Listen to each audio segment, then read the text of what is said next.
Allohni taniganingizni aytasiz-u, lekin uning buyruqlariga bo'ysunmaysiz. Ikkinchisi, Qur'oni Karimni o'qiysiz, ammo unga muvofiq yashamaysiz.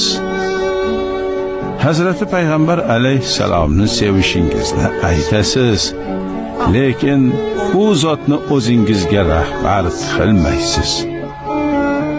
To'rtinchisi, shaytonning dushmaningiz ekanini aytasiz, ammo uni o'zingizga do'st tutasiz.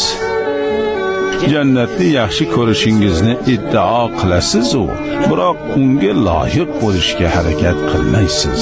Do'zaxdan qo'rqishingizni aytasiz-da, lekin unga kirish uchun qattiq g'ayrat qilasiz. O'lim haq deysiz, ammo haq bo'lgan o'limga o'zingizni tayyorlamaysiz.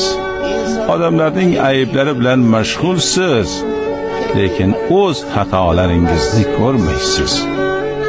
Allohning ne'matlarini ko'plab qabul qilasiz, biroq shukrini ado etmaysiz.